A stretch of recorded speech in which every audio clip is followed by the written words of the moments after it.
बिस्मिल्लाहिर्रहमानिर्रहीम। स्टूडेंट्स अस्सलाम वालेकुम रहमतुल्लाहि व बरकातुहू। हम पढ़ रहे हैं सेकेंड ईयर फिज़िक्स इन बोर्ड और आज हम लेक्चर 1 में स्टार्ट करेंगे चैप्टर 14। चैप्टर 14 का लेक्चर 1 है। चैप्टर 14 है मैग्नेटिज्म एंड इलेक्ट्रोमैग्नेटिज्म और इसमें हम करेंगे 2001 के न्यूमेरिकल्स।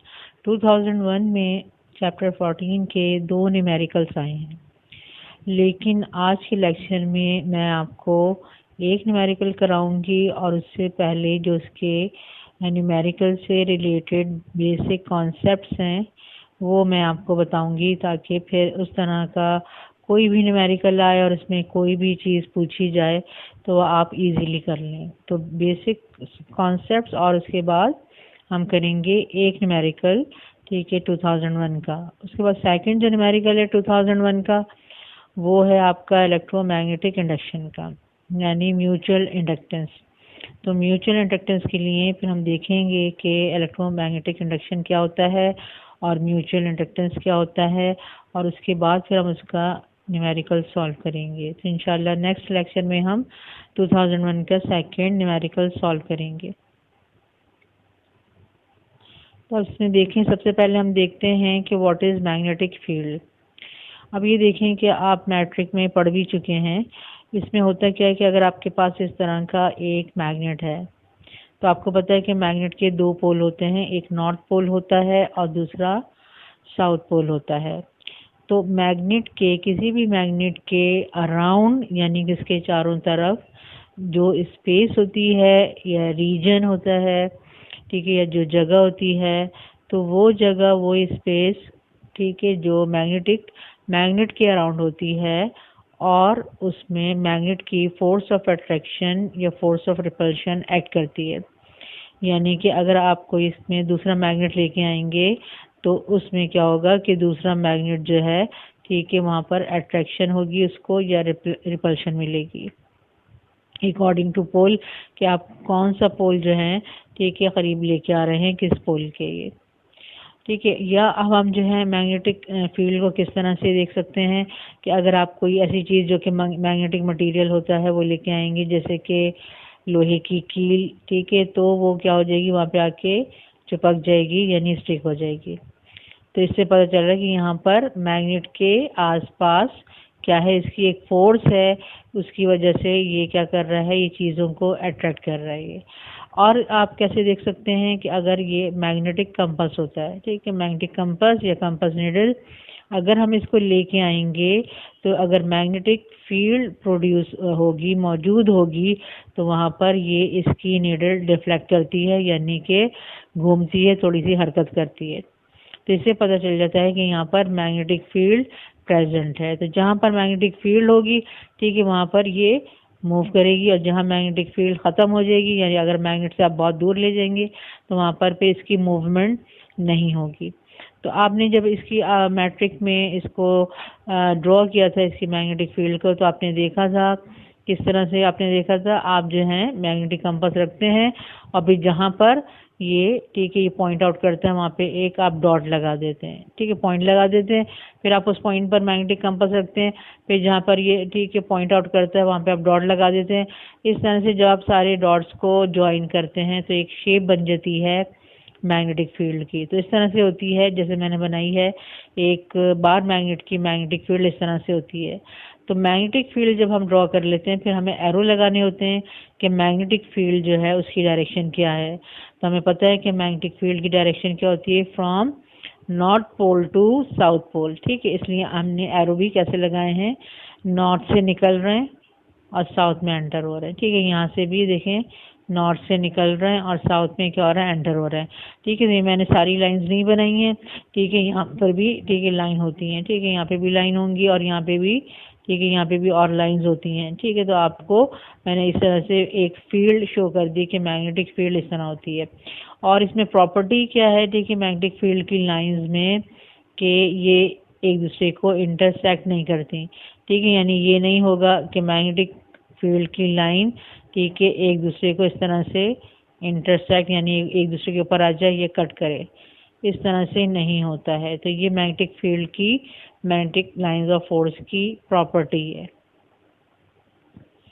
फिर हम देखते हैं कि अगर हमारे पास, देखिए यहाँ पे इलेक्ट्रोमैग्नेटिज्म का चैप्टर है, यानी कि इलेक्ट्रिसिटी से किस तरह मैग्नेटिक फील्ड प्रोड्यूस होती है। तो हम ये देखते हैं कि अगर हमारे पास कोई वायर है, ये जैसे मैंने एक वायर लिया ये, ठीक है, इसमें हम अगर करंट फ्लो करवाते हैं, और अगर करंट फ्लो करवा रहे हैं तो इसका क्या मतलब है, इसका मतलब है कि यहाँ पर इसके साथ कोई वोल्टेज का सोर्स लगा हुआ है, यानी कोई बैटरी लगी हुई है, ठीक है, और उस बैटरी की वजह से इस वायर में करंट फ्लो कर रहा है, ठीक है। तो ये अंडरस्टूड है, ठीक है। तो यूजुअली क्या होता है कि ये वाला पार्ट जो है बैटरी का शो नहीं करते हैं, सिर्फ ये पार्ट बना लेते हैं कि हमारे पास वायर है और इसमें करंट फ्लो कर रहा है।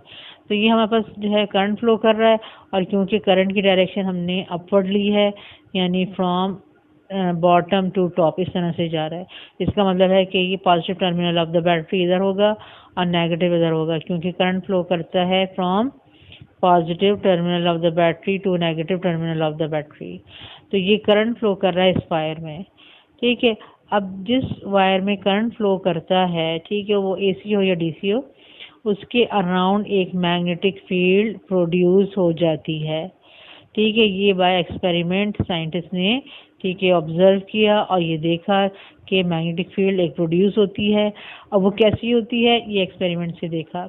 कैसे देखा कि अगर यहाँ पे हम कोई, ठीक है, आप इस वायर के अराउंड एक कोई गत्ता रख दें, ठीक है, कोई हार्डबोर्ड रख दें, और उसके ऊपर आयरन की छोटी छोटी जो पीसेस होते हैं, आयरन फिलिंग्स, उनको आप जो है फैला दें, ठीक है, ज़रा सा, फिर उसको शेक करें, तो वो आयरन की फिलिंग जो है वो सर्कुलर शेप में क्या हो जाती हैं, अरेंज हो जाती हैं। आपको नज़र आता है कि एक सर्कुलर शेप जो है बन रही है। उससे पता चलता है कि मैग्नेटिक फील्ड जो है इस वायर के अराउंड कैसी होती है, सर्कुलर होती है, ठीक है। या आप कैसे देख सकते हैं कि हम यहाँ पर, ठीक है, हमने जैसे कि हमने कहा कि एक हमने गत्ता लिया है, ठीक है, उसमें हम कंपास नीडल रखें और फिर उसकी डिफ्लेक्शन देखें, जहाँ जहाँ डिफ्लेक्शन हो वहाँ पे हम पॉइंट लगाते जाएं और फिर उन डॉट्स को ज्वाइन कर लें, तो क्या बन जाएगा, सर्कल बन जाएगा। तो इस तरह से सर्कुलर मैग्नेटिक फील्ड हमें मिलती है एक करंट कैरिंग कंडक्टर के अराउंड, ठीक है। अब अगर सर्कुलर मैग्नेटिक फील्ड है तो इसकी डायरेक्शन जो है, देखें क्या हो सकती है, या तो क्लॉकवाइज होगी या एंटी क्लॉकवाइज होगी। तो अब क्लॉकवाइज है या एंटी क्लॉकवाइज है, इसको मालूम करते हैं बाय राइट हैंड रूल, ठीक है। राइट हैंड रूल के लिए, ठीक है, ये एक मैंने फिगर लगाई है जिसमें, ठीक है, ये एक दिखा रहे हैं कि एक आपके पास कंडक्टर है और इसमें करंट फ्लो कर रहा है अपवर्ड डायरेक्शन में। तो राइट हैंड से क्या करेंगे, ठीक है, इस तरह से इसको ग्रिप कर लेंगे, यानी कि थंब होगा हमारा in the direction of current, और ये फिंगर्स होंगे इसको मोड़ लेंगे, और फिंगर्स की डायरेक्शन में बताएगी डायरेक्शन ऑफ मैग्नेटिक फील्ड। तो अब ये जो फिंगर की इस तरह से ये डायरेक्शन आ रही है, उसी डायरेक्शन में हमने क्या किया है, एरो लगाया इन्होंने, ठीक है। हमने भी इस तरह से, हमारी अपर डायरेक्शन थी करंट की, ठीक है, और राइट हैंड रूल से हमें क्या पता चल रहा है, इस तरह से, ठीक है, ये डायरेक्शन आ रही है मैग्नेटिक फील्ड की, तो इस तरह हमने एरो लगाए हैं, और ये डायरेक्शन में बता रही है कि ये एंटी क्लॉकवाइज मैग्नेटिक फील्ड है, ठीक है। उसके बाद जो है हमने दूसरा वायर लिया, ठीक है, दूसरा वायर जो है इसमें हमने डाउनवर्ड डायरेक्शन ली है करंट की। अब डाउनवर्ड जब ली है तो आपने राइट हैंड कैसा रखना है, जिसका थंब डाउनवर्ड होगा, और फिर अपनी उंगलियों को मोड़ लेना है। जब उंगलियों को मोड़ेंगे तो फिर डायरेक्शन कैसी आएगी, ठीक है, इस तरह से डायरेक्शन आएगी मैग्नेटिक फील्ड की, ठीक है। ये कैसी डायरेक्शन है, ये आपके पास क्लॉकवाइज डायरेक्शन है। तो इस तरह से आप ये देखें कि अगर डाउनवर्ड डायरेक्शन है तो मैग्नेटिक फील्ड जो है वो हमारे पास क्लॉकवाइज आ रही है, अगर अपवर्ड करंट है तो मैग्नेटिक फील्ड जो है हमारे पास एंटी क्लॉकवाइज आ रही है। तो अब अगर इस तरह से दो वायर जो हैं जिसमें करंट फ्लो कर रहा है, ठीक है, उसमें अगर आप इन दोनों को एक दूसरे के करीब लेके आते हैं तो उनकी मैग्नेटिक फील्ड क्या होती है, एक दूसरे के ऊपर आ जाती है, जैसे कि हमें यहाँ नज़र आ रही है, यानी कि ओवरलैप कर जाती है, ठीक है, यानी एक दूसरे के साथ मिलती है ये। तो जहाँ पर मैग्नेटिक फील्ड एक दूसरे के साथ मिलती हैं, दो मैग्नेटिक फील्ड्स एक दूसरे के साथ मिलती हैं, वहाँ पर इनका इंटरेक्शन होता है और ये एक दूसरे के ऊपर फोर्स अप्लाई करती हैं। यानी एक मैग्नेटिक फील्ड दूसरी के ऊपर फोर्स अप्लाई करेगी, दूसरी पहले के ऊपर फोर्स अप्लाई करेगी, ठीक है। दोनों एक दूसरे के ऊपर फोर्स अप्लाई करेंगी, ठीक है। और उन फोर्स की वजह से क्या होगा, ठीक है, या तो वो फोर्स ऑफ अट्रैक्शन होगी या फोर्स ऑफ रिपल्शन होगी। अब यहाँ पे फोर्स ऑफ क्या है, रिपल्शन है, जैसे मैंने यहाँ लिखा हुआ है। ये कैसे पता चलेगा, यहाँ पे देखें, हमें पता है कि नॉर्थ और नॉर्थ पोल के बीच में क्या होता है, ठीक है, रिपल्शन होती है। साउथ और साउथ पोल के यानी सेम पोल के बीच में रिपल्शन होती है, और ऑपोजिट पोल यानी कि नॉर्थ और साउथ पोल के बीच में क्या होती है, अट्रैक्शन होती है। तो अब हम इनके एरोज को देखेंगे, ठीक है। इनका एरो अगर आप यहाँ पे देखें, ठीक है, यहाँ पे अगर आप इनका एरो देखें तो कैसा आ रहा है आपके पास, यहाँ पर अगर आप ये एरो देखें तो ये अपवर्ड आ रहा है, ये देखेंगे, ठीक है, ये एरो अपवर्ड है। और इसका एरो देखें यहाँ पे, जहाँ पे यानी फील्ड्स मिल रही हैं वहाँ पे एरो की डायरेक्शन देखें तो ये भी अपवर्ड है, ये ठीक है। यहाँ पे भी एरो अपवर्ड है और यहाँ पे भी एरो क्या है, अपवर्ड है। तो जब दोनों सेम डायरेक्शन में एरो हैं तो इसका मतलब है कि यहाँ पर, ठीक है, दो सेम पोल्स आपस में मिल रहे हैं। और जब दो सेम पोल आपस में मिलते हैं तो क्या करते हैं, वो रिपेल करते हैं। तो यहाँ पे इन दो वायर्स के बीच में क्या होगा, रिपल्शन होगी। और अगर ये दोनों वायर जो हैं फ्रीली हैंग हुए हुए हैं तो फिर क्या होगा, इसका रिजल्ट, फोर्स लगने का रिजल्ट क्या होगा कि ये इस तरह से, ठीक है, ये एक दूर चले जाएंगे, यानी इस तरह से इनका शेप बन जाएगा, ठीक है। ये इस तरह से रिपेल हो गई। दूसरा केस क्या है कि अगर एक पहले वायर में तो इसी तरह से, ठीक है, पहले वायर में तो इसी तरह से हमारे पास करंट फ्लो कर रहा है यानी अपर डायरेक्शन में, और इसकी मैग्नेटिक फील्ड हमारे पास क्या है, हमारे पास एंटी क्लॉकवाइज है। अब दूसरे वायर में हमने डायरेक्शन ऑफ करंट चेंज कर दी, इसको भी अपवर्ड कर दिया, तो इसमें भी क्या हो गई, मैग्नेटिक फील्ड एंटी क्लॉकवाइज हो गई। अब यहाँ पे देखें, जहाँ पे मैग्नेटिक फील्ड मिल रही हैं वहाँ पे देखें, इस मैग्नेटिक फील्ड का एरो डाउनवर्ड है और इसकी मैग्नेटिक फील्ड का एरो अपवर्ड है, यानी कि दोनों की डायरेक्शन ऑपोजिट है। ऑपोजिट का मतलब ये है कि यहाँ पर दो ऑपोजिट पोल मिल रहे हैं, एक का नॉर्थ है तो दूसरे का साउथ है, और दो ऑपोजिट पोल क्या करते हैं, अट्रैक्ट करते हैं। तो यहाँ पर अट्रैक्शन होगी, दोनों फील्ड्स में अट्रैक्शन होगी, और ये दोनों वायर जो हैं एक दूसरे को अट्रैक्ट करेंगे। तो अट्रैक्ट करने का रिजल्ट क्या होगा, अट्रैक्ट करने का रिजल्ट क्या होगा कि ये एक दूसरे के ऐसे, ठीक है, एक दूसरे के ऐसे क्या होगा, ये करीब आएंगे। इस तरह से अगर फ्रीली हैंग हुए हुए हैं, ठीक है, जमे हुए नहीं हैं, फिक्स नहीं हैं, तो फिर ये एक दूसरे के करीब आ जाएंगे और ये इनका, ठीक है, इफेक्ट होगा। तो यानी कि हमने ये देखा कि करंट कैरिंग वायर जो है उसमें, ठीक है, उसके अराउंड मैग्नेटिक फील्ड होती है। अच्छा, मैग्नेटिक फील्ड क्यों होती है, क्योंकि देखें कि अगर हम ये कह रहे हैं कि वायर में करंट फ्लो कर रहा है तो इसमें करंट क्या होता है, करंट जो होते हैं इसके अंदर इलेक्ट्रॉन मूव कर रहे होते हैं, इसमें इलेक्ट्रॉन फ्लो कर रहे होते हैं, ठीक है। तो इलेक्ट्रॉन क्या है, इसमें चार्ज है।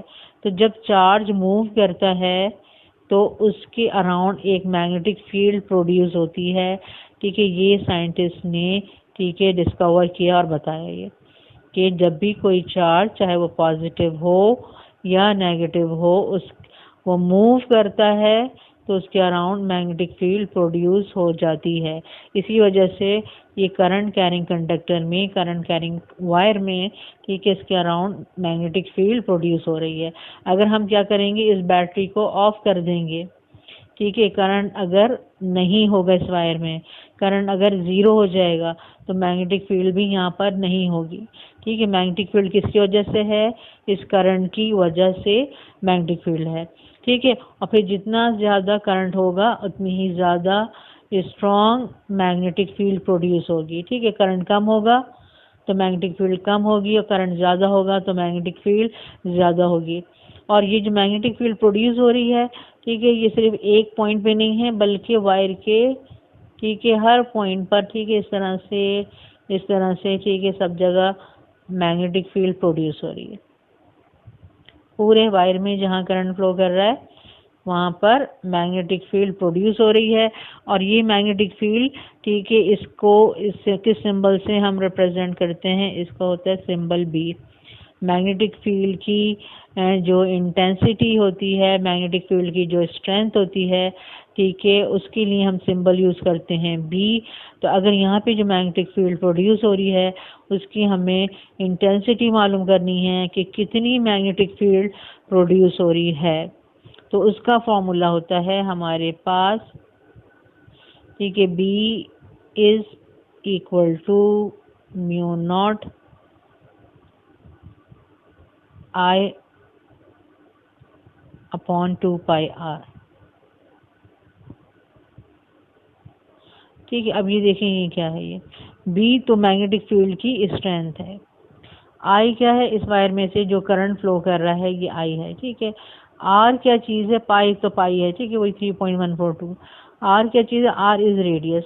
अब आप ये देखेंगे जब आप मैग्नेटिक फील्ड कैलकुलेट करेंगे तो जैसे हमने नॉर्मल मैग्नेट में देखा है कि मैग्नेट के करीब जो है मैग्नेटिक फील्ड स्ट्रांग होती है, वहाँ पर ज़्यादा फोर्स ऑफ अट्रैक्शन और रिपल्शन होती है, और जैसे जैसे हम मैग्नेट से दूर जाते हैं वहाँ पे क्या होता है कि फोर्स ऑफ अट्रैक्शन या रिपल्शन वीक हो जाती है, कम हो जाती है। इसी तरह से इसमें भी होता है कि अगर कोई वायर है तो उसके करीब जो होगी मैग्नेटिक फील्ड स्ट्रांग होगी, और दूर जो होगी मैग्नेटिक फील्ड क्या होगी, वो कम स्ट्रांग होगी या वीक होगी।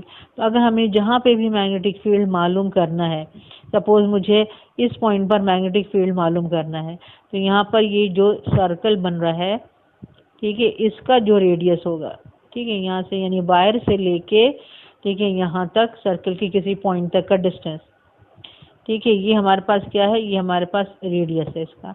इस सर्कल का जो रेडियस होगा, ठीक है, वो हमें पुट करना पड़ेगा। तो ये होता है हमारे पास यहाँ पे आर, ठीक है, जिस पॉइंट पर हम मैग्नेटिक फील्ड मालूम करना चाह रहे हैं उस सर्कल का रेडियस हम यहाँ पे पुट करेंगे। आई करंट होगा, पाई की जो वैल्यू होगी, और म्यू नॉट क्या होता है, ये होता है म्यू नॉट होता है परमिएबिलिटी ऑफ फ्री स्पेस। ठीक है, परमिएबिलिटी क्या होती है, ठीक है, ये एक समझ लें मैग्नेटिक कांस्टेंट है, ये कांस्टेंट है, और ये हमें बताता है, ठीक है, अगर ये तो फ्री स्पेस की है यानी कि जहाँ पे बिल्कुल वैक्यूम हो, कोई भी चीज़ नहीं हो, कोई आपके पास सॉलिड गैस, ठीक है, ना हो, लिक्विड ना हो, ठीक है, ये उसकी है। लेकिन कोई भी अगर मीडियम होता है हमारे पास, कोई भी मेटल होता है, उसकी जो परमिएबिलिटी होती है उसको हम म्यू से डिनोट करते हैं, सिंपल म्यू से।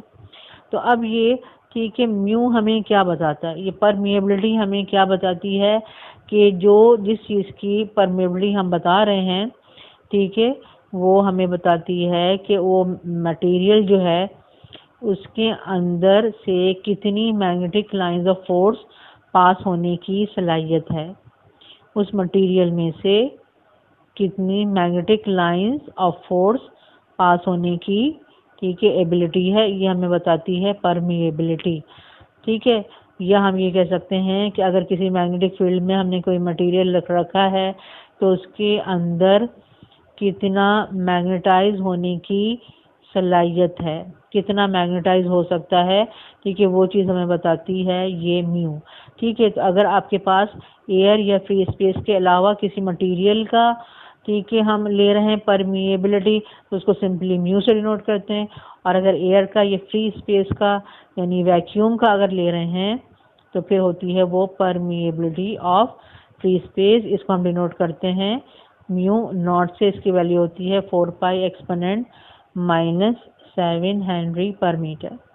ठीक है, तो ये फॉर्मूला होता है हमारे पास बी कैलकुलेट करने का, और फिर बी जो है अकॉर्डिंग टू रेडियस आपके पास बी की वैल्यू आ जाती है, और जो बी की वैल्यू आती है फिर वो सर्कल के हर पॉइंट पर बी की वैल्यू जो है वही होगी। ठीक है, इस फॉर्मूले से हम बी कैलकुलेट कर सकते हैं। Magnetic field is a vector quantity.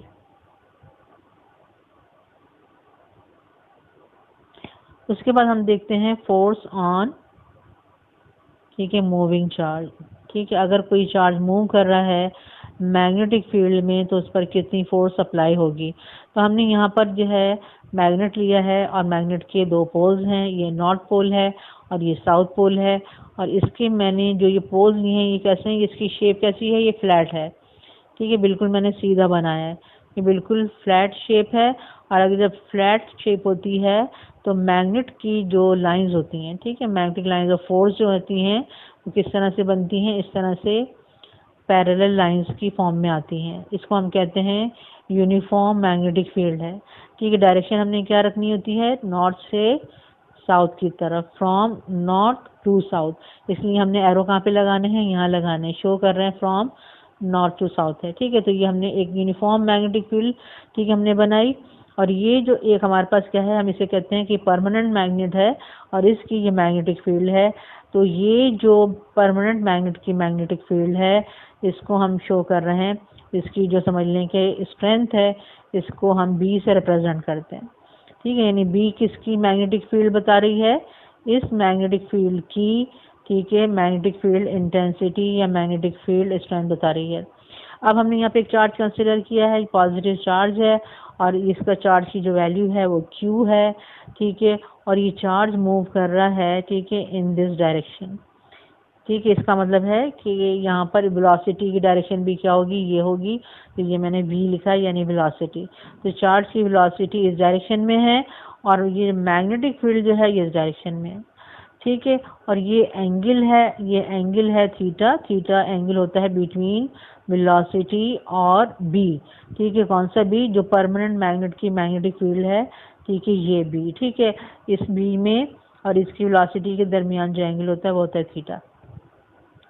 अब ये देखें कि जब चार्ज मूव करता है तो हमने क्या देखा, ठीक है, अभी थोड़ी देर पहले, कि उसके अराउंड एक मैग्नेटिक फील्ड प्रोड्यूस हो जाती है। ठीक है, यानी अगर ये चार्ज मूव कर रहा है तो इसके अराउंड, ठीक है, एक सर्कुलर मैग्नेटिक फील्ड प्रोड्यूस हो गई। ठीक है, अब जब यहाँ पे इसके अराउंड एक सर्कुलर मैग्नेटिक फील्ड है तो यहाँ पर कितनी फील्ड हो गई, 2 हो गई फील्ड। ठीक है, अब यहाँ पर, ठीक है, एक मूविंग चार्ज की मैग्नेटिक फील्ड है, एक परमानेंट मैग्नेट की मैग्नेटिक फील्ड है। जब दो मैग्नेटिक फील्ड एक जगह जमा होती हैं तो वो क्या करती हैं, एक दूसरे के ऊपर फोर्स अप्लाई करती हैं, यानी इंटरैक्ट करती हैं। और उस फोर्स से क्या होता है कि थोड़ी सी कोई चीज़ मूव करती है। अब यहाँ देखें कि, ठीक है, एक दूसरे के ऊपर फोर्स अप्लाई कर रही हैं, लेकिन ये वाला जो है ये फिक्स मैग्नेट होता है, तो ये इसके ऊपर कोई असर नहीं होता फोर्स का, यानी ये अपनी जगह पे रहेगा, मूव नहीं करेगा। तो इफेक्ट किस पे होता है, फोर्स का, ठीक है, चार्ज पर, ठीक है, इफेक्ट होता है। यानी जो चार्ज मूव कर रहा है मैग्नेटिक फील्ड में, उसकी डायरेक्शन ऑफ मोशन चेंज हो जाती है और जिस डायरेक्शन में फोर्स अप्लाई हो रही होती है फिर वो, ठीक है, ग्रेजुअली उस डायरेक्शन में, ठीक है, आहिस्ता आहिस्ता बैंड होना शुरू हो जाता है। अब ये फोर्स जो होती है, ठीक है, अगर कोई चार्ज मूव कर रहा है, ठीक है, किसी मैग्नेटिक फील्ड में, उस पर कितनी फोर्स अप्लाई हो रही है, उसका फॉर्मूला ये होता है। ठीक है, यानी कि वो फोर्स होती है directly proportional to charge and directly proportional to velocity, directly proportional to magnetic field and directly proportional to sin theta। ठीक है, इनके डायरेक्टली प्रोपोर्शनल होती है तो फॉर्मूला बन जाता है F is equal to q v B sine theta. Q है इसका चार्ज, ठीक है, बी इसकी वेलोसिटी, ठीक है, बी जो है इसकी, ठीक है, जिस मैग्नेटिक फील्ड में हमने रखा है उसकी मैग्नेटिक फील्ड की स्ट्रेंथ, और theta angle between v and B. ठीक है, ये थीटा आ गया। ठीक है, यानी अब हमें नज़र आ रहा है कि अगर चार्ज का अमाउंट ज़्यादा होगा तो फोर्स जो है वो ज़्यादा होगी। ठीक है, और चार्ज का अमाउंट ज़्यादा होगा तो इसका क्या मतलब है, इसके अराउंड जो मैग्नेटिक फील्ड बन रही है, ठीक है, वो स्ट्रांग है। तो जब मैग्नेटिक फील्ड स्ट्रांग होगी तो उनका जो है एक दूसरे पे जो फोर्स अप्लाई हो रही है वो भी ज़्यादा हो जाएगी। इस तरह जब वेलोसिटी ज़्यादा होती है, ठीक है, चार्ज की जब वेलोसिटी ज़्यादा होती है तब भी, ठीक है, इसके अराउंड जो मैग्नेटिक फील्ड है वो स्ट्रांग बनती है और फोर्स ज़्यादा हो जाती है। इस तरह से बी, यानी जब ये दूसरी मैग्नेटिक फील्ड ये स्ट्रांग होगी, ठीक है, ज़्यादा होगी तो फोर्स ज़्यादा होगी और साइन थीटा के डायरेक्टली प्रोपोर्शनल है। ठीक है, अब थीटा में ये देखें कि यहाँ पर साइन के साथ है, तो अगर थीटा 0 होगा तो साइन 0 0 हो जाता है और साइन 0 0 हो जाएगा तो फोर्स 0 हो जाएगी, यानी एंगल 0 पर फोर्स 0 हो जाएगी। एंगल 0 का मतलब है ये चार्ज जो है वो इस डायरेक्शन में मूव कर रहा है। ठीक है, यानी पैरेलल टू मैग्नेटिक फील्ड। तो अगर पैरेलल टू मैग्नेटिक फील्ड है तो angle between v and B, ठीक है, angle between v and B क्या हो जाता है, 0 हो जाता है। जब दो लाइंस पैरेलल होती हैं तो उनके दरमियान क्या एंगल होता है, ठीक है, इस तरह से ये देखें दो पैरेलल, ठीक है, तो क्या होगा, एंगल 0 हो जाएगा ये, तो फोर्स क्या होगी, 0 होगी। ठीक है, मैक्सिमम फोर्स क्या होगी, मैक्सिमम फोर्स होगी when angle is 90 degree. Angle 90 degree का मतलब है कि चार्ज किस डायरेक्शन में मूव कर रहा है, चार्ज इस डायरेक्शन में मूव कर रहा है। ठीक है, यहाँ पर ये है चार्ज की डायरेक्शन। अगर चार्ज इस डायरेक्शन में मूव कर रहा है तो एंगल बन जाएगा हमारे पास, ठीक है, क्योंकि मैग्नेटिक लाइंस ऑफ फोर्स हैं इस तरह से हैं, ये मैग्नेटिक लाइंस ऑफ फोर्स हैं। ठीक है, तो ये एंगल हमारे पास बन जाता है 90 डिग्री का। ठीक है, तो जब 90 डिग्री पर चार्ज मूव करता है, ठीक है, तो यहाँ sin 90 की वैल्यू आती है 1 और यहाँ पे हमें मैक्सिमम फोर्स मिलती है। मैक्सिमम फोर्स कितनी आएगी, QVB। ठीक है, मैक्सिमम फोर्स कितनी होगी, QVB। अच्छा, जिस फॉर्मूले में भी देखें साइन थीटा या कॉस थीटा आता है और आपको उसकी मैक्सिमम वैल्यू मालूम करनी है, यहाँ पे फोर्स है या कोई भी और चीज़ है, ठीक है, तो अगर आपको उसकी मैक्सिमम वैल्यू मालूम करनी है तो मैक्सिमम वैल्यू मालूम करने का इजी मेथड ये होता है कि आप वहाँ से साइन का या कॉस का जो ठीक है टर्म्स है उनको रिमूव कर दें। ठीक है, साइन थीटा कॉस थीटा हटा दें, बाकी जो ये बचेगा वो होगी मैक्सिमम वैल्यू। तो यहाँ पे भी अगर हम देखें साइन थीटा को हटा दें तो हमारे पास क्या आएगा, QVB। तो फोर्स की मैक्सिमम वैल्यू यहाँ पे होगी QVB। ठीक है, फिर अगर यहाँ पर एक कोई प्रोटॉन मूव कर रहा है, ठीक है, तो यहाँ पे Q चेंज हो जाएगा किसमें, E में चेंज हो जाएगा, क्योंकि चार्ज ऑफ प्रोटॉन को हम E से रिप्रेजेंट करते हैं। इसी तरह से अगर इलेक्ट्रॉन मूव कर रहा है तो इलेक्ट्रॉन के चार्ज को भी हम किससे मूव रिप्रेजेंट करते हैं, हम स्मॉल e से रिप्रेजेंट करते हैं। हम Q की जगह क्या लिखेंगे, हम E लिखेंगे, तो फॉर्मूला हमारा चेंज होके क्या बन जाता है, EVB साइन थीटा। ठीक है, फोर्स ऑन, ठीक है, इलेक्ट्रॉन या फोर्स ऑन प्रोटॉन, ये हमारे पास फॉर्मूला बन जाता है। अब ये जो फोर्स लग रही है तो force is a vector quantity, हमें ये देखना होगा कि फोर्स की डायरेक्शन क्या है। ठीक है, उस डायरेक्शन के लिए हमारे पास एक रूल होता है, ठीक है, वो होता है हमारे पास फ्लेमिंग्स लेफ्ट हैंड रूल। ठीक है, लेफ्ट हैंड रूल का मतलब है कि आपको अब लेफ्ट हैंड यूज़ करना है। ठीक है, और उसमें हमें ये फिंगर जो है फर्स्ट फिंगर और ये जो सेकंड फिंगर, ठीक है, और ये थंब, इन तीनों को परपेंडिकुलर रखना है। इस तरह से रखना है कि ठीक है, ये इस तरह से, ये इस तरह से, ये इस तरह से, और इनमें क्या बन रहा है, 90 डिग्री का एंगल बन रहा है। ठीक है, तीनों में, तीनों के बीच में, अब आप यहाँ देख लें, ठीक है, ये आपके पास, ठीक है, फर्स्ट फिंगर की डायरेक्शन, ये आपके पास सेकंड फिंगर, ये आपके पास थंब, तीनों में ये देखें 90 डिग्री का एंगल बन रहा है। ठीक है, यहाँ पे भी, ठीक है, इसमें भी 90 डिग्री का एंगल बन रहा है और यहाँ पे भी 90 डिग्री का, तीनों इसी तरह से जैसे XYZ एक्सिस होते हैं, तो यहाँ पे 90 डिग्री का एंगल बन रहा है। अब ये जो पहली जो फिंगर होती है फर्स्ट फिंगर, ठीक है, इसको हम रखते हैं in the direction of magnetic field, यानी जिसको अभी हमने कहा था कैपिटल B। ठीक है, B की डायरेक्शन में हम रखते हैं फर्स्ट फिंगर। ठीक है, और चार्ज जिस डायरेक्शन में मूव कर रहा है यानी कि वेलोसिटी, वेलोसिटी की डायरेक्शन में हम रखते हैं इस फिंगर को, सेकंड फिंगर को। ठीक है, तो अब ये जो थंब है ये हमें बताता है डायरेक्शन ऑफ फोर्स। ठीक है, ये फोर्स की डायरेक्शन होती है। ठीक है, अगर मूविंग चार्ज की हम बात कर रहे हैं कि moving charge in the magnetic field, उस पर कितनी फोर्स अप्लाई हो रही है, तो ये होगी मैग्नेटिक फील्ड की डायरेक्शन, ये होगी किसकी, वेलोसिटी की डायरेक्शन, यानी जिस डायरेक्शन में चार्ज मूव कर रहा है। ठीक है, और ये होगी फोर्स की डायरेक्शन, कि चार्ज पर जो फोर्स अप्लाई हो रही है वो उसकी डायरेक्शन क्या है। ठीक है, तो यहाँ पे देखें फोर्स क्या है, इस दोनों के परपेंडिकुलर है। ठीक है, V के और B के परपेंडिकुलर है। ठीक है, ये हमें पता चल रहा है। ठीक है, यहाँ पे देखें आपको लिखा हुआ है करंट, तो करंट किस केस में हम देखते हैं कि अगर हमारे पास, ठीक है, एक कोई सिंपली चार्ज नहीं है बल्कि एक आपके पास, जैसे मैंने वायर लिया था, एक करंट कैरिंग वायर है, करंट कैरिंग कंडक्टर है, तो उसमें जब करंट फ्लो कर रहा है, ठीक है, और उस करंट कैरिंग कंडक्टर को, वायर को आपने किसी दूसरी मैग्नेटिक फील्ड में रख दिया है, तो वहाँ पे भी दो मैग्नेटिक फील्ड हो जाती हैं। एक तो होती है, ठीक है, करंट कैरिंग वायर के अराउंड मैग्नेटिक फील्ड, और एक होती है दूसरी परमानेंट फील्ड। तो वो दोनों फील्ड जब एक्ट करती हैं तो वहाँ पे भी फोर्स अप्लाई होती है। तो वहाँ पर क्या होता है, फिर ये होती है डायरेक्शन ऑफ करंट की, और ये होती है डायरेक्शन ऑफ मैग्नेटिक फील्ड, और ये होती है force on current carrying conductor. ठीक है, इस तरह से यहाँ पर, वहाँ पर भी लेफ्ट हैंड रूल ही अप्लाई होता है। तो अब यहाँ पर अगर आप देखें कि किस तरह से डायरेक्शन बनेगी। ठीक है, अगर आप यहाँ पे ये देखें कि ये हमारा, ठीक है, ये मैग्नेटिक फील्ड की डायरेक्शन है, ये ब्लू लाइंस में, ठीक है, ये डायरेक्शन है, और वेलोसिटी, क्योंकि अभी हमने लेफ्ट हैंड रूल से देखा कि वेलोसिटी क्या है, परपेंडिकुलर, तो हमने वेलोसिटी को इस तरह कर दें। ठीक है, ये हमारी वेलोसिटी की डायरेक्शन है। ठीक है, तो अब आप फर्स्ट फिंगर इस डायरेक्शन में कर लें और सेकंड फिंगर को आप इस डायरेक्शन में कर लें और परपेंडिकुलर रखें। तो आपका थंब जो है वो कहाँ जाएगा, तो थंब जो है आपका जाएगा इनटू द पेपर। ठीक है, थंब आपका किस डायरेक्शन में जाएगा, थंब जाएगा इस तरह से अंदर। ठीक है, इनटू द पेपर। ठीक है, इनटू द पेपर यानी कि इस तरह से इसकी डायरेक्शन होगी। तो फोर्स लग रही है इस चार्ज पर इनटू द पेपर, और फिर चार्ज पर जिस डायरेक्शन में फोर्स अप्लाई हो रही होती है, ठीक है, उस डायरेक्शन में चार्ज जो है वो मूव करता है। ठीक है, यानी चार्ज जो है फिर इस डायरेक्शन में नहीं जाएगा, बल्कि जिस डायरेक्शन में फोर्स होगी उस डायरेक्शन में जाएगा। ठीक है, तो ये हमने डायरेक्शन देख ली। ये है फोर्स का मैग्नीट्यूड QBB sin थीटा।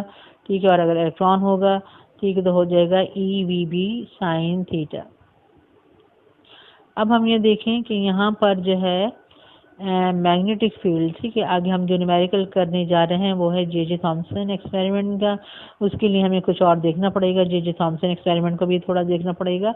यहाँ पे देखें कि मैग्नेटिक फील्ड अभी हमने ली थी, ठीक है, इस तरह से कि आपके पास थी, ठीक है, पैरेलल, यानी कि यूनिफॉर्म मैग्नेटिक फील्ड थी, और मैंने इस तरह से बनाया था, नॉर्थ पोल इधर था, ठीक है, और साउथ पोल इधर था। ठीक है, तो इस तरह से मैग्नेटिक फील्ड की जो है डायरेक्शन बन गई थी। अब अगर मैग्नेटिक फील्ड इस तरह से हो, यानी हमारे पास इनटू द पेपर। ठीक है, यानी कि अगर इनटू द पेपर का मतलब क्या है, into the paper, into the board. ठीक है, इस तरह से आप ये देख लें कि कैसा होता है कि अगर ये पेपर मैंने एक रखा हुआ है, किसी टेबल के ऊपर मैंने पेपर रखा हुआ है, तो इनटू द पेपर की डायरेक्शन क्या होगी कि अगर मैं यहाँ पे इसके ऊपर एक पेंसिल खड़ी कर दूं, बिल्कुल सीधा पेंसिल खड़ी कर दूं, ठीक है, और पेंसिल की नोक कहाँ जा रही है, इसके अंदर जा रही है, तो ये जो डायरेक्शन है, ठीक है, ये जो डायरेक्शन है ये है इनटू द पेपर।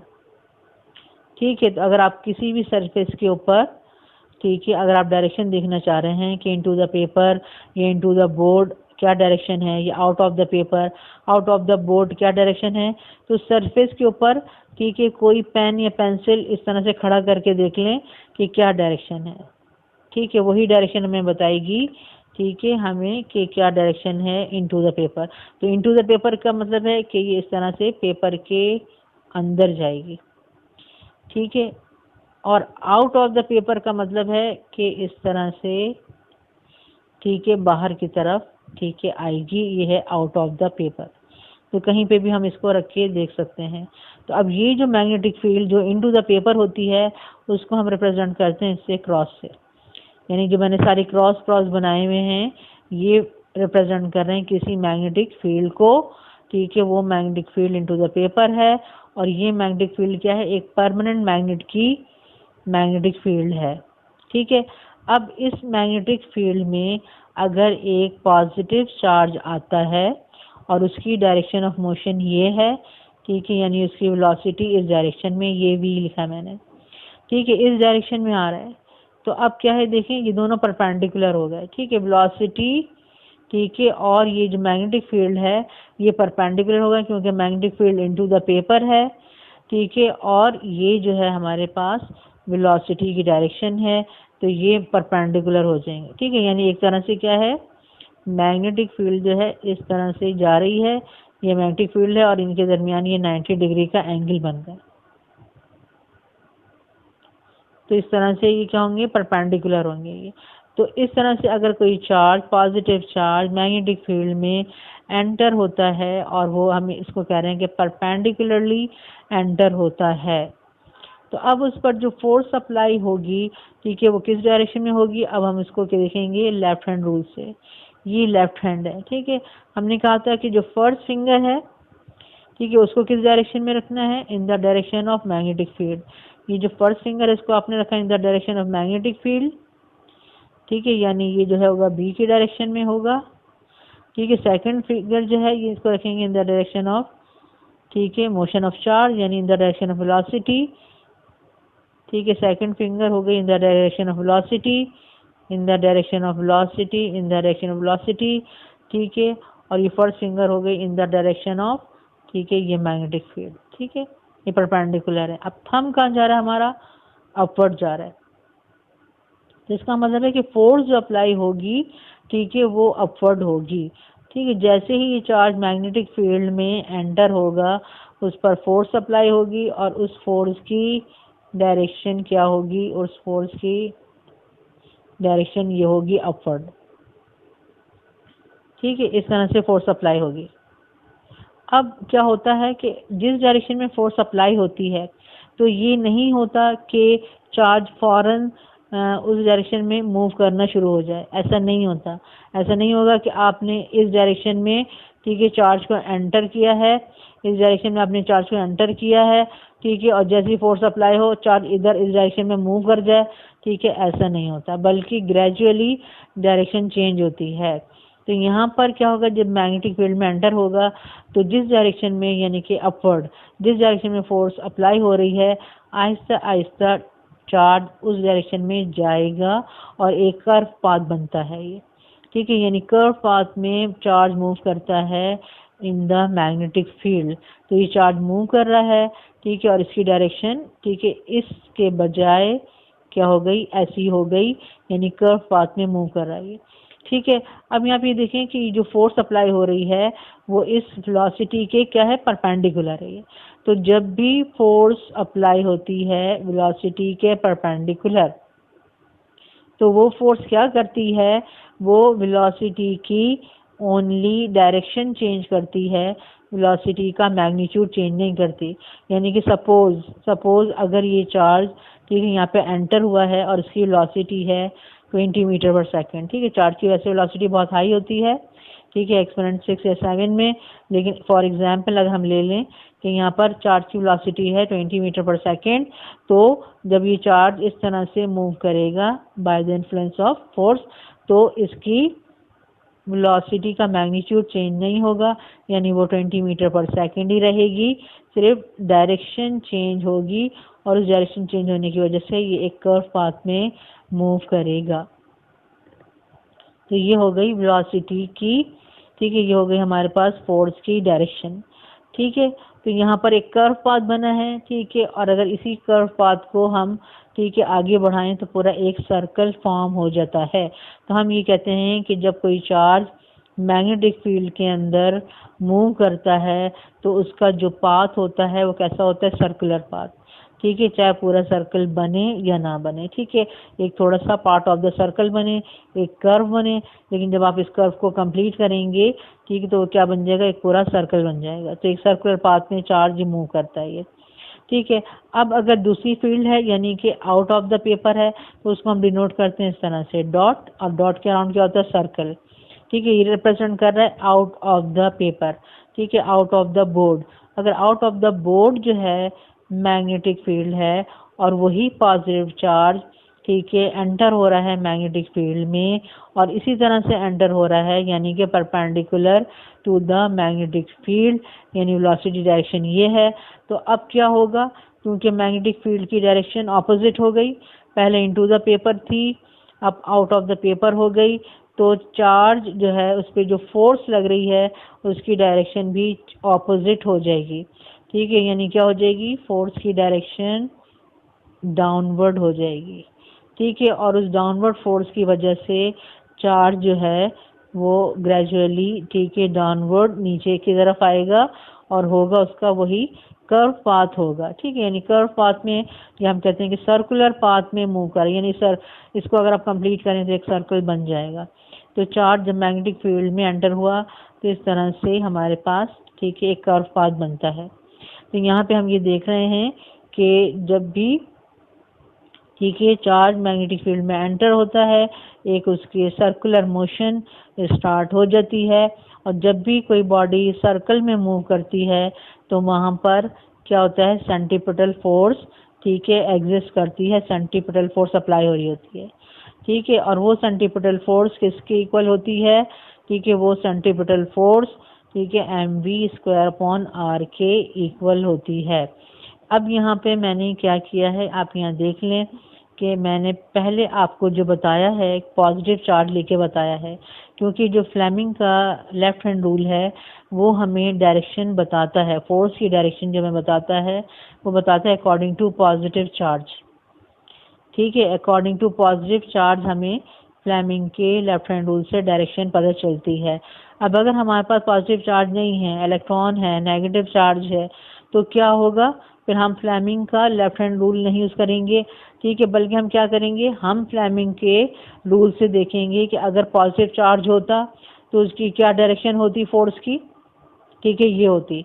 तो इसका मतलब है कि अगर यहाँ पर, ठीक है, अगर यहाँ पर पॉजिटिव के बजाय नेगेटिव चार्ज होगा तो फोर्स की डायरेक्शन क्या हो जाएगी, रिवर्स हो जाएगी, यानी ऑपोजिट हो जाएगी। ठीक है, बस ये होता है।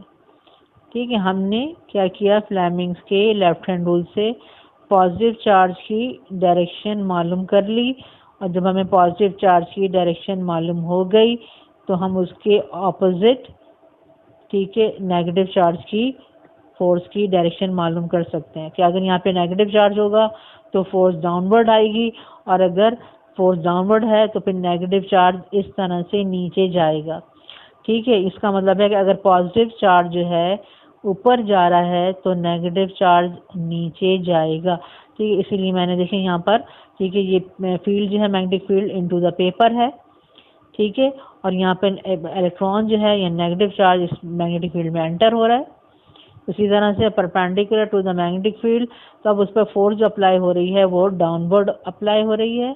उस डाउनवर्ड फोर्स की वजह से, ठीक है, ये, ठीक है, इस तरह से ग्रेजुअली कर्व पाथ में मूव करेगा डाउनवर्ड, ऐसे ऐसे इसकी जो है वो डाउनवर्ड हो जाएगी। ठीक है, यानी कि इलेक्ट्रॉन जो है वो डाउनवर्ड जाएगा, और ये कर्व पाथ है, एक सर्कुलर पाथ है। इसको अगर हम कंप्लीट करें तो यहाँ पर एक पूरा सर्कल फॉर्म हो रहा है। तो मैं आपको ये बता रही थी कि अगर सर्कल फॉर्म हो रहा है तो यहाँ पर, ठीक है, सेंट्रीपिटल फोर्स एग्जिस्ट कर रही है। अब जहाँ पर भी सेंट्रीपिटल फोर्स होती है, यानी जिसको हम कहते हैं mv²/r, ठीक है, m क्या होगा, जो चार्ज जैसे यहाँ पर है, ठीक है, चार्ज मूव कर रहा है सर्कल में, तो इस चार्ज का मास होगा। ठीक है, और ये चार्ज की वेलोसिटी होगी। ठीक है, और ये क्या होगा, जो सर्कल बन रहा है उस सर्कल का रेडियस होगा। तो यहाँ पे सेंट्रीपिटल फोर्स जो है हम कैसे कैलकुलेट करेंगे, तो ये देखें कि सेंट्रीपिटल फोर्स आती कहाँ से है। तो जहाँ पर सेंट्रीपिटल फोर्स को हमें मालूम करना होता है, हम देखते हैं वहाँ पे दूसरी कौन सी फोर्स प्रेजेंट है। ठीक है, यानी किस फोर्स की वजह से वो बॉडी, वो चीज़ सर्कल में मूव कर रही है। तो यहाँ पे देखें मैग्नेटिक फोर्स की वजह से, ठीक है, मैग्नेटिक फोर्स की वजह से ये चार्ज जो है सर्कल में आया है। अगर ये मैग्नेटिक फोर्स नहीं होती तो क्या होता, ये स्ट्रेट लाइन में जो इसका पूरा जिस डायरेक्शन में आ रहा है उसी डायरेक्शन में सीधा जाता, इसकी डायरेक्शन चेंज नहीं होती। तो डायरेक्शन किसने चेंज की है, मैग्नेटिक फील्ड ने चेंज की है। ठीक है, तो मैग्नेटिक फोर्स ने इसकी डायरेक्शन चेंज की है और सर्कल में मूव कर रहा है। इसका मतलब है कि मैग्नेटिक फोर्स जो है, ठीक है, वो सेंट्रीपिटल फोर्स प्रोवाइड कर रही है। तो जब मैग्नेटिक फोर्स जो है सेंट्रीपिटल फोर्स प्रोवाइड कर रही है या चार्ज को सर्कल में मूव करवा रही है, तो magnetic force is equal to centripetal force हो जाएगी। और यहाँ पे सेंट्रीपिटल फोर्स का फॉर्मूला लिखेंगे हम mv²/r, और यहाँ पे हम मैग्नेटिक फोर्स का फॉर्मूला लिखेंगे qvb sin थीटा। और यहाँ पर, ठीक है, क्योंकि इलेक्ट्रॉन है या प्रोटॉन की बात कर रहे हैं तो यहाँ पे हम q को रिप्लेस कर देंगे e से, और यहाँ पर साइन थीटा होगा। अब अगर ये वाला केस है कि चार्ज एंटर हो रहा है, ठीक है, परपेंडिकुलर, ठीक है, यानी मैग्नेटिक फील्ड की डायरेक्शन देखें ये है आपके पास, और वेलोसिटी, ठीक है, इस डायरेक्शन में, यानी 90 डिग्री का एंगल बन रहा है। ठीक है, तो यहाँ पर क्या होगा कि परपेंडिकुलर है, ठीक है, ये v, ठीक है, और ये b जो है परपेंडिकुलर है, 90 डिग्री का एंगल बन रहा है। तो हम यहाँ पर, ठीक है, थीटा की जगह 90 लिखें, साइन 91 हो जाएगा, और फिर यहाँ पे 1 से मल्टीप्लाई हो गया, ये आ जाएगा EVB। तो यहाँ पे आ जाएगा हमारे पास mv²/EVB। ठीक है, अब आप दोनों को अगर इक्वेट कर रहे हैं mv², ठीक है, यहाँ पर, तो इसमें क्या होगा कि अगर आपने, ठीक है, इसका इक्वेट किया है तो यहाँ पर एक ये स्क्वायर और एक ये v कैंसिल हो जाएगा। ठीक है, यानी अगर इसको हम सिंप्लीफाई करें तो यहाँ पर, ठीक है, यहाँ पे एक v और यहाँ पे v कैंसिल हो जाएगा, तो हमारे पास आ जाएगा यहाँ पे mv/r is equal to EB। और अगर हम इसका E/m का, अब यहाँ पे देखें क्या होता है कि इसके आगे हमें फिर जिसका फॉर्मूला बनाना होता है हम फॉर्मूला बना लेते हैं। यानी अगर हमें R का फॉर्मूला बनाना है तो हम R का बना लेंगे, ठीक है, हमें V का फॉर्मूला बनाना है V का बना लेंगे। और अगर हमें, ठीक है, E/m, इसको हम कहते हैं चार्ज टू मास रेशो, ठीक है, E/m रेशो, ठीक है, इसका अगर हमें फॉर्मूला बनाना है तो हम इसका फॉर्मूला बना लेंगे। तो इसमें क्या होगा कि m जो होगा वो इस साइड पे आ जाएगा डिनोमिनेटर में, ये हो जाएगा E/m, ठीक है, और b जो होगा फिर इस साइड पे आ जाएगा, तो ये बन जाएगा V/BR। तो ये फॉर्मूला बन जाता है E/m का V/BR, ठीक है, यही हमारा जे थॉमसन में, ठीक है, फॉर्मूला आता है, ठीक है। और इसी से हम जो है जे थॉमसन के, ठीक है, न्यूमेरिकल सॉल्व करते हैं, ठीक है। तो जब भी जे थॉमसन के न्यूमेरिकल होंगे, बेसिक फार्मूला जो है, अगर आपको फार्मूला याद नहीं आ रहा है तो आप स्टार्ट कहाँ से लेंगे, आप यहाँ से स्टार्ट लेंगे, centripetal force is equal to magnetic force. तो सेंटीपिटल फोर्स की जगह लिखेंगे mv²/r, और मैग्नेटिक फोर्स की जगह आप लिखेंगे EVB sin थीटा, ठीक है। और अगर वहाँ पे एंगल जो है 90 डिग्री का है, यानी वो बता रहे हैं कि परपेंडिकुलरली एंटर हो रहा है चार्ज मैग्नेटिक फील्ड में, तो आप यहाँ पर साइन थीटा को 90 डिग्री ले लेंगे, ठीक है। और फिर आगे फॉर्मूला हमारा बन जाता है। अब जे थॉमसन में हम देख लेते हैं कि क्या होता है, क्योंकि आगे न्यूमेरिकल उसी का है। जे थॉमसन में देख लें कंस्ट्रक्शन क्या होती है। ये एक फिलामेंट होता है, ठीक है, ये होता है मटेरियल होता है इसका टंगस्टन, टंगस्टन का फिलामेंट होता है, और यहाँ पे हम वोल्टेज अप्लाई करते हैं, ठीक है, एक स्मॉल वोल्टेज होता है। तो जब इसको वोल्टेज अप्लाई करते हैं तो ये फिलामेंट गर्म हो जाता है, यानी हीट अप होता है, और इसमें से इलेक्ट्रॉन निकलते हैं, ठीक है। जब इलेक्ट्रॉन निकलते हैं तो वो क्या होता है, वो सब तरफ जा रहे होते हैं, इधर भी जा रहे होते हैं, इधर भी जा रहे होते हैं, इधर भी जा रहे होते हैं, यानी चारों तरफ जो होते हैं इलेक्ट्रॉन जो है वो जा रहे होते हैं। अब हमें उन्हें क्या करना होता है, हमें इसको एक लाइन में चलाना होता है। उसके लिए क्या करते हैं, उसके लिए यहाँ पर एक, ये जो सी लिखा हुआ है यहाँ पे, एक होलो सिलेंडर लिखते हैं, ठीक है। एक अंदर से खाली समझ लें कि एक सिलेंडर लेते हैं, उस सिलेंडर को हम नेगेटिव वोल्टेज देते हैं वो। अब ये जो हॉलो सिलेंडर है जिसको हमने नेगेटिव वोल्टेज दिया है, ठीक है, वो नेगेटिव वोल्टेज, ठीक है, क्या करता है, क्योंकि इलेक्ट्रॉन का भी नेगेटिव चार्ज होता है और ये सिलेंडर भी नेगेटिव है, तो नेगेटिव को नेगेटिव रिपेल करता है। तो अब ये सिलेंडर जो है इलेक्ट्रॉन्स को रिपेल करता है। तो जो इलेक्ट्रॉन, ठीक है, इधर जा रहे थे या इधर जा रहे थे या इधर जा रहे थे, वो सब क्या होते हैं, इस सिलेंडर के सेंटर में रहते हैं, क्योंकि उन्हें चारों तरफ से क्या हो रही होती है, रिपल्शन मिल रही होती है, ठीक है। सिलेंडर में चारों तरफ क्या इसके नेगेटिव, ठीक है, वोल्टेज है। जब चारों तरफ से नेगेटिव मिलता है तो ये बीच में ही रहते हैं, चारों तरफ नहीं जाते।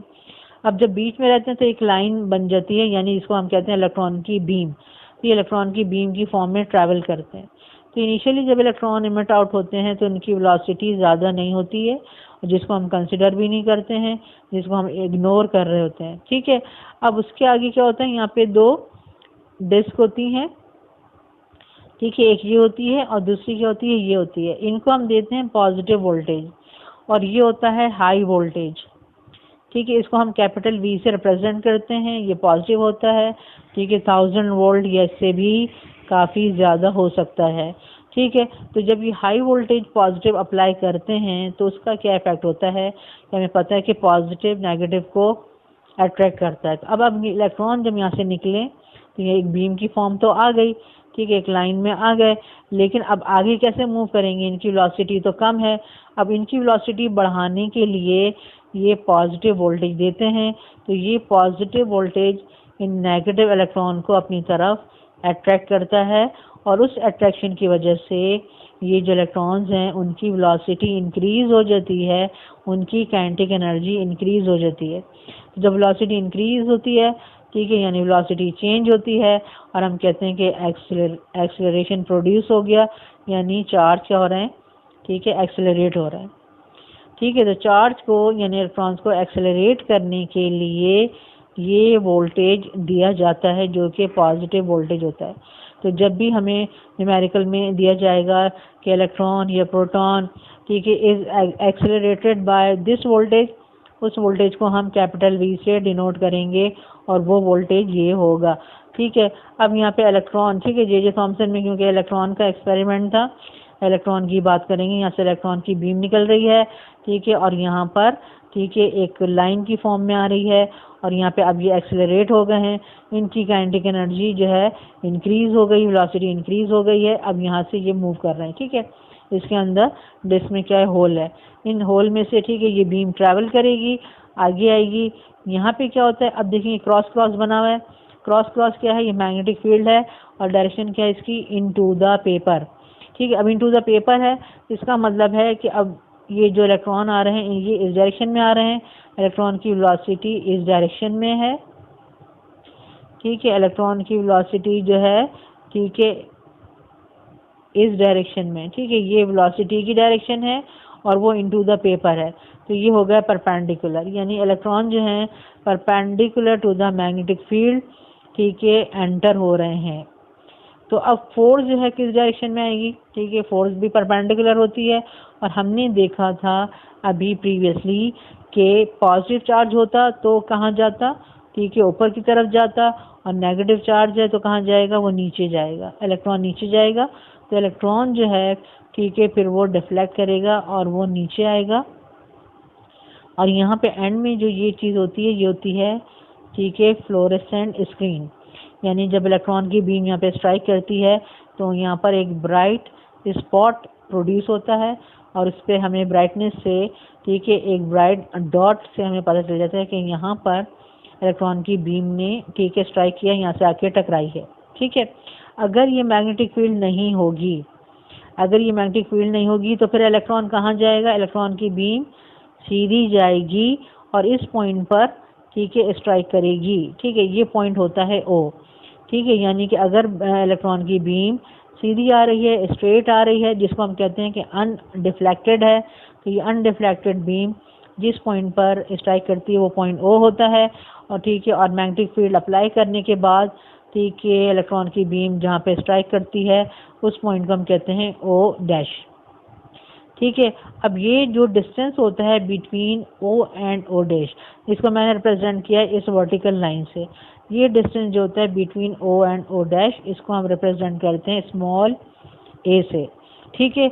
और ये जो डिस्टेंस होता है यानी मैग्नेटिक फील्ड में एंटर होने के बाद, ठीक है, ये जो यहाँ से मैग्नेटिक फील्ड में चार्ज एंटर हुआ यहाँ से लेके, यानी यहाँ से डिफ्लेक्शन स्टार्ट हो जाती है और स्क्रीन तक का डिस्टेंस, इसको हम रिप्रेजेंट करते हैं स्मॉल बी से, ठीक है। यानी कि जब आपको अगर ये डिस्टेंस बताया जाएगा, ठीक है, कि आपके पास यानी इलेक्ट्रॉन्स निकले, ठीक है, और उसके बाद स्क्रीन तक स्ट्राइक किया, वो डिस्टेंस अगर आपको बताया जाएगा तो हम इसको स्मॉल बी से रिप्रेजेंट करेंगे, ठीक है। और अगर आपसे डिफ्लेक्शन पूछी जाएगी, वो डिस्टेंस पूछा जाएगा, ठीक है, तो हम उसको, ठीक है, ए से रिप्रेजेंट करेंगे, ठीक है, और हम उसको कैलकुलेट करेंगे। तो यहाँ पे इस तरह से हमारे पास इस तरह से चीज़ें होती हैं। तो अब हम देखते हैं कि हमारा न्यूमेरिकल क्या है और न्यूमेरिकल के अकॉर्डिंग जो है हमारे पास क्या चीज़ें हैं।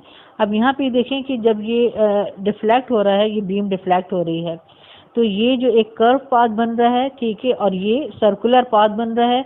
यानी अगर आप इसको देखें कि अगर हम इसको कंप्लीट करें तो ये एक तरह से क्या बन जाता है, पूरा इस तरह से एक सर्कल बन जाता है, ठीक है। और इस सर्कल का क्या होता है, एक रेडियस होता है जिसको हम स्मॉल आर से डिनोट करते हैं।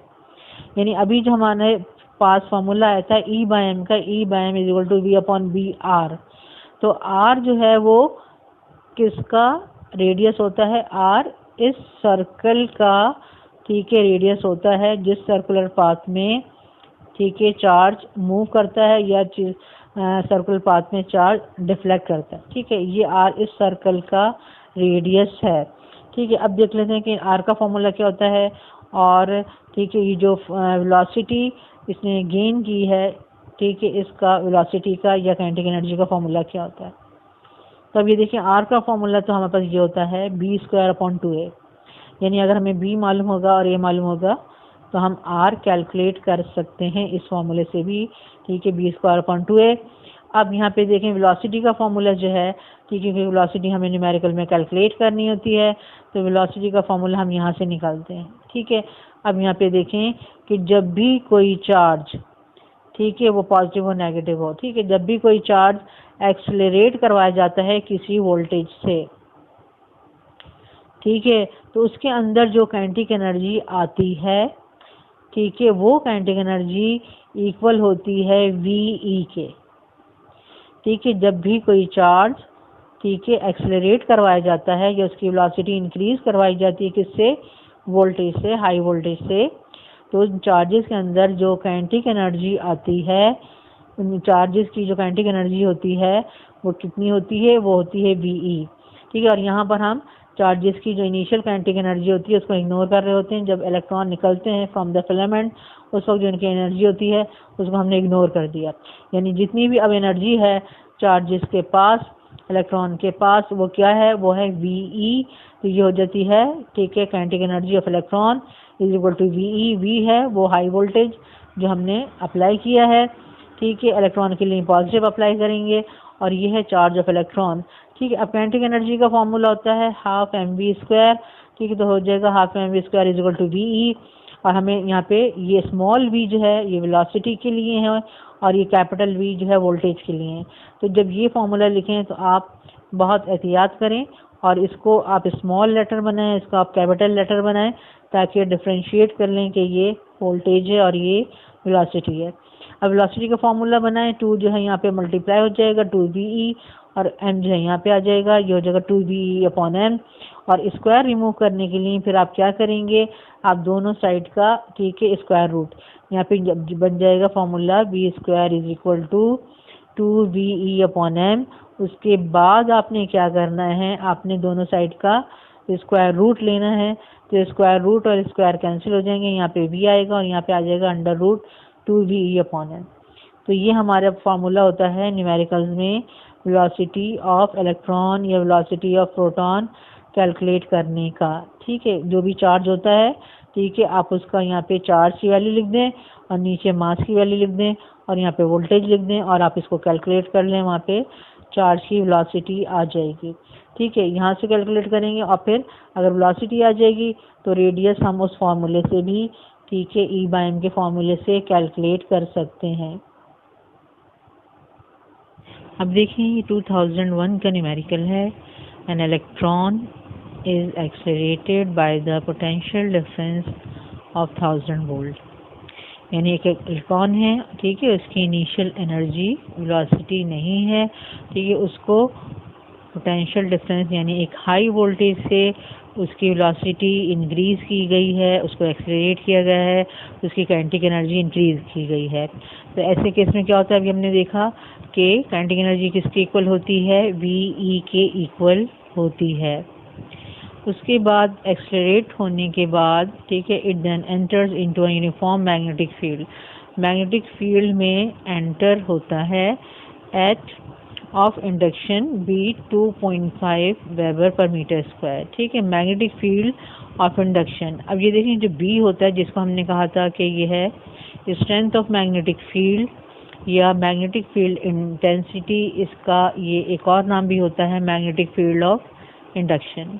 तो इससे आप पहचान जाएं, जहाँ पे लिखा हो मैग्नेटिक फील्ड ऑफ इंडक्शन, वहाँ पे अगर B का सिंबल नहीं भी लिखा होगा तो आप पहचान जाएं कि ये B की वैल्यू गिवन है। ठीक है, B की बात हो रही है।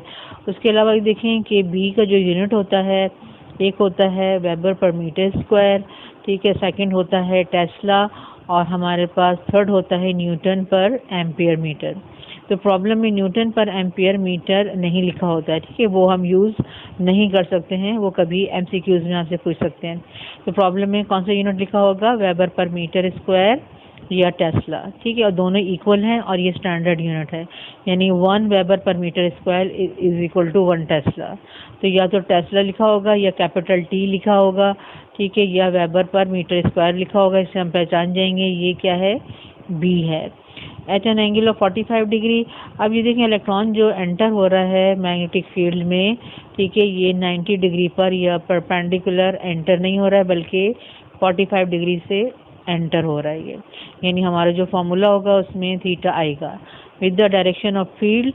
ठीक है, और ये एंगल बन रहा है, ठीक है, फील्ड की डायरेक्शन के साथ, यानी ये है angle between V and B। ठीक है, थीटा हमेशा क्या होता है, angle between V and B, velocity and this magnetic field, क्योंकि ये भी वेक्टर क्वांटिटी है। Find the radius of the path described by the electron, और जाहिर बात है कि जब इलेक्ट्रॉन एंटर होगा यूनिफॉर्म मैग्नेटिक फील्ड में, उसकी डायरेक्शन चेंज होगी और वो डिफ्लेक्ट होगा और एक सर्कुलर पाथ में, कर्व पाथ में मूव करेगा। ठीक है, तो वो जो सर्कुलर पाथ में मूव करेगा उस सर्कल का रेडियस हमें बताना है, कैलकुलेट करना है। यहाँ पे देखें कांस्टेंट्स की वैल्यू गिवन है। Charge on electron 1.6 exponent -19 coulomb, mass of electron 9.1 exponent -31 kg। ठीक है, ये आपका स्मॉल e है चार्ज, और ये है small m mass of electron. अब देखें डाटा क्या है। ठीक है, हाई वोल्टेज को हमने कहा था कि हम कैपिटल V से रिप्रेजेंट करते हैं, जिससे इलेक्ट्रॉन या कोई चार्ज एक्सेलरेट होता है। ये है 1000 volt. B magnetic field of induction 2.5 weber per metre square, angle theta 45 degree, charge of electron 1.6 exponent -19 coulomb, and mass of electron 9.1 exponent -31 kg, और रेडियस हमें कैलकुलेट करना है। ठीक है, सबसे पहले हम क्या करेंगे, वेलोसिटी कैलकुलेट करेंगे, क्योंकि E/m का जो फॉर्मूला है E/m = V/BR। ठीक है, उस फॉर्मूले से हमें रेडियस कैलकुलेट करना है, लेकिन वहाँ पे अभी हमें वेलोसिटी भी पता नहीं है। ठीक है, प्रॉब्लम में गिवन नहीं है, तो वेलोसिटी हमें कैलकुलेट करना है। वेलोसिटी का फॉर्मूला हम देख चुके हैं, जो हमने काइनेटिक एनर्जी VE से बनाया था। ठीक है, ये फॉर्मूला है V √2 VE/m। ठीक है, ये हम वैल्यूज पुट कर रहे हैं। V वोल्टेज है 1000, E charge of electron 1.6 exponent -19, और मास है 9.1 एक्सपोनेंट -31। ठीक है, आप इन सबको मल्टीप्लाई करें। ठीक है, फिर इससे डिवाइड करें, और फिर जो आंसर आएगा उसका स्क्वायर रूट ले लें। आंसर आएगा वेलोसिटी का 18.75 एक्सपोनेंट 6 मीटर पर सेकेंड, या तो ये आंसर आएगा, और अगर स्टैंडर्ड फॉर्म में आएगा साइंटिफिक नोटेशन में, तो आंसर आएगा 1.875 एक्सपोनेंट 7। ठीक है, तो जो भी आपको कैलकुलेटर आंसर दे रहा है, ठीक है, आप उसको लिख लें। और अगर कैलकुलेटर इस तरह से एक्सपोनेंट में आंसर नहीं दे रहा है, यानी कि 1, 8, 7, 5 और इसके आगे जो डिजिट्स हैं सारे वो लिखे हुए आ रहे हैं, तो फिर आपके पास एक की होती है ENG। ठीक है, आप उसको प्रेस करें। ठीक है, इस तरह से ये आ जाएगा, आपके पास एक्सपोनेंट में आंसर आ जाएगा। ठीक है, वेलोसिटी का यूनिट होता है मीटर पर सेकेंड। ठीक है, अब हमें कैलकुलेट करना है रेडियस ऑफ सर्कुलर पाथ। उसके लिए फॉर्मूला हम वही यूज़ करेंगे E/m। ठीक है, = V/BR। अगर ये फॉर्मूला याद नहीं है तो फिर कहाँ से आप स्टार्ट लेंगे, जो हमने शुरू में स्टार्ट लिया था कि सेंटीपिटल फोर्स = मैग्नेटिक फोर्स। ठीक है, सेंटीपिटल फोर्स इसकी इक्वल थी mv²/r, और मैग्नेटिक फोर्स आप लेंगे BeV। ठीक है, साइन थीटा नहीं लेंगे। ठीक है, BeV लेंगे। ठीक है, उसके बाद एक V दोनों साइड पे कैंसिल हो जाएगा, और फिर आप सिंप्लीफाई करेंगे तो E/m का फॉर्मूला बन जाएगा। ठीक है, वहाँ से जब आप R का फॉर्मूला बनाएंगे E/m के फॉर्मूले से, तो आपके पास आएगा R = mv/BE। ठीक है, साइन थीटा हमने शुरू में नहीं लिखा है। ठीक है, अब ये देखें, जब ये फॉर्मूला बन जाएगा, ठीक है, यानी जो आपको कैलकुलेट करना है आपने उसका फॉर्मूला बना लिया। उसके बाद अगर एंगल प्रॉब्लम में गिवन है तो आप साइन थीटा जो है V के साथ लगा देंगे। जहाँ पे स्मॉल v होगा वेलोसिटी होगी, ठीक है, वहाँ पे साइन थीटा लगाएंगे, क्योंकि ठीक है, क्योंकि एंगल जो है यानी कि इलेक्ट्रॉन नॉर्मली या परपेंडिकुलरली जो है एंटर नहीं हो रहा है ये। ठीक है, जब नॉर्मली एंटर नहीं हो रहा तो फिर उसका एक कंपोनेंट जो है, ठीक है, जो कि उस डायरेक्शन में है, हमें वो लेना पड़ेगा, यानी V साइन थीटा हमें लेना पड़ेगा। ठीक है, तो आपने साइन थीटा कहाँ लगाना है, बस V के साथ लगाना है। V जहाँ पे भी हो, न्यूमरेटर में हो या डिनोमिनेटर में हो, तो ये हमारा फॉर्मूला बन जाएगा एंगल के साथ। अब हम वैल्यूज पुट करेंगे। ठीक है, मास ऑफ इलेक्ट्रॉन, ठीक है, वेलोसिटी जो हमने कैलकुलेट की थी, ठीक है, साइन थीटा साइन 45 डिग्री, ठीक है, B की वैल्यू 2.5, चार्ज ऑफ इलेक्ट्रॉन। ठीक है, पहले आप इन सबको मल्टीप्लाई कर लें, जो आंसर आएगा उसको 2.5 से डिवाइड करें। ठीक है, इक्वल प्रेस करें, और फिर जो आंसर आएगा उसको 1.6 एक्सपोनेंट -19 से डिवाइड करें। ठीक है, और फिर आंसर आ जाएगा radius of circular path 3.016 exponent -5। Point के बाद भी मैंने 3 डिजिट्स लिखे हैं क्योंकि ये एक स्मॉल नंबर है, एक्सपोनेंट -5 में है। ठीक है, तो ये हमारे पास रेडियस आ गया। यूनिट क्या होगा, क्योंकि ये आपके पास एक डिस्टेंस है तो यहाँ पे इसका यूनिट मीटर होगा। तो इस प्रॉब्लम में हमें यही कैलकुलेट करना था। अस्सलामु अलैकुम वरहमतुल्लाहि वबरकातुहू।